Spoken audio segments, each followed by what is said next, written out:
Now to Israel, where Prime Minister Naftali Bennett has received his third COVID-19 vaccine dose. Israel's now hoping that booster shots for people over the age of 40 will slow down the rate of infection in the country.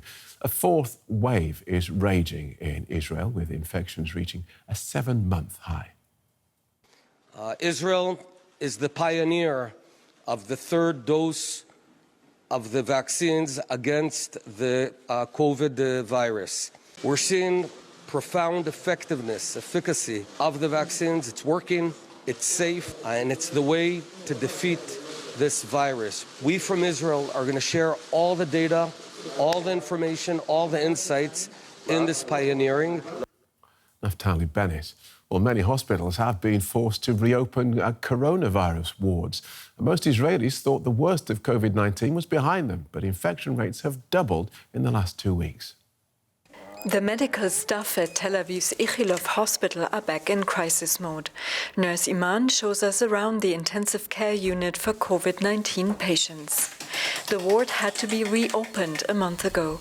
It is at full capacity again as the Delta variant plunges Israel deep into a fourth wave. The isolation ward is a stark reminder that the pandemic is far from over. It goes without saying, it takes a lot out of us. It's not a regular ward, it's difficult with all the seriously ill patients. You need to be able to deal with it. It's very upsetting. I was hoping that we wouldn't get back to this. I just started working in the hospital a month and a half ago, but I really wanted to work in the corona ward and be part of it. A majority of the seriously ill patients on this COVID-19 ward have not been vaccinated. Some have been inoculated but still got infected. Here it's mostly elderly people. Back outside, we meet Dr. Tashbina. The vaccines work and are vitally important, he says. Without them, more people would get seriously ill. But the effectiveness of the vaccine seems to wane over time, and there are the many coronavirus variants to contend with. You have two processes. One process is the disappearance of antibodies along with months. I mean 6, 7 months, 8 months, you have to make a booster. On top of it, you have a new variant, which is more aggressive. And then you have to compete with two processes at the same time. Israel was one of the first countries to start its vaccination campaign last December. About 60% of the population has been vaccinated by now, the vast majority with 2 shots. The sudden reversal is a critical test for the new government.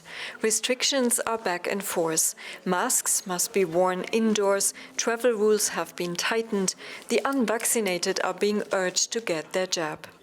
The government is pinning its hopes on a third booster shot, although the effectiveness is still under debate. More than 1 million Israelis over 50 have already had a third shot. People here in Israel are pro-vaccination. They know and they feel that it helped us in the first time. So they are willing to do it again. They are trusting the science behind it.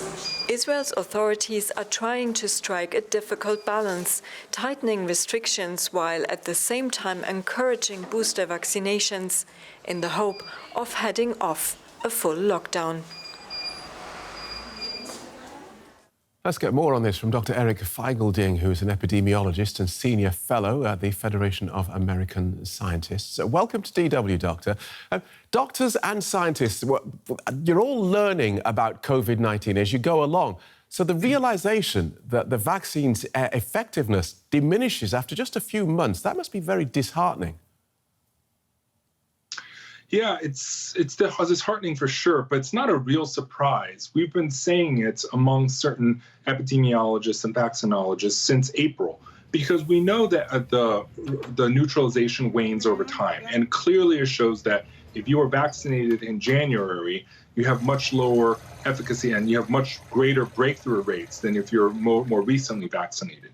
And also that if you extended the duration between shot 1 and 2, you actually also have greater efficacy. But, we're in the middle of a pandemic. It's getting as much shots out there for full protection as we could. But, we knew there was more variants, and here we are. And so, are the vaccines being altered to take the Alpha and Delta variants into account? Yeah, absolutely. There are Delta variants targeted custom spike protein vaccines under development. It's been under development for like a couple months now, but they're not ready yet. And how long it would take for approval will depend on how willing various agencies like FDA or EMA will be to approving it based on just phase 2 as opposed to 30, 50,000 person phase 3 trials. That leads up to each agency, but clearly we need more adaptive variants of vaccines, and it's a race. It's a race against nature with the vaccine rollout and adaptation. The doctor in our report identified what he called 2 processes at work: vaccine efficacy waning over time and the Delta variant. But there's another one, isn't there? There's people's behaviour. We saw that the majority of seriously ill patients in that hospital weren't vaccinated. And there's also this mistaken belief that once we've had our 2 shots, we don't have to be careful anymore.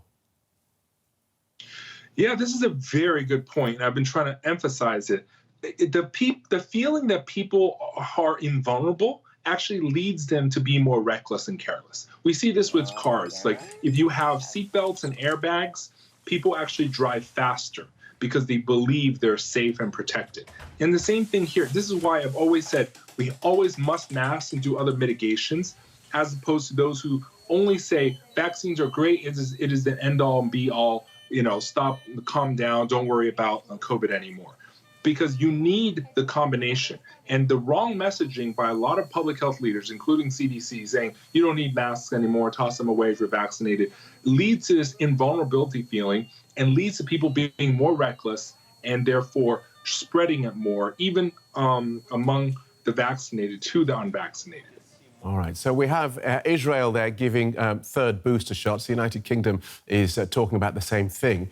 But the World Health Organization has called for a halt to COVID-19 boosters because of this widening gap in vaccination rates between rich and poor countries.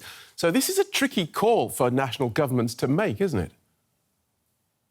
This is a very tricky call. But, in certain ways, I'm a scientist, but I'm also a policymaker. And as a scientist, although for the extra dose, the greater protection will be for someone who's never gotten it. But at the same time, we know that it is effective for protecting, the 3rd shot is effective for protecting against Delta. So as a policymaker, especially if you're a political leader, not protecting your own citizens in the presence of data that shows that another shot will protect them against Delta and then instead shipping it elsewhere is politically untenable. The solution to this is not a combination, it's not a zero sum. The solution is to lift the patents and also facilitate tech transfer so you can build more factories and production for more vaccines. That is a solution, not he's stealing from her and those countries could have had that vaccine. It is to increase total production. That is a solution, not to point fingers. Understood. Thank you so much for outlining that for us, Dr. Eric Feigl-Ding from the Federation of American Scientists.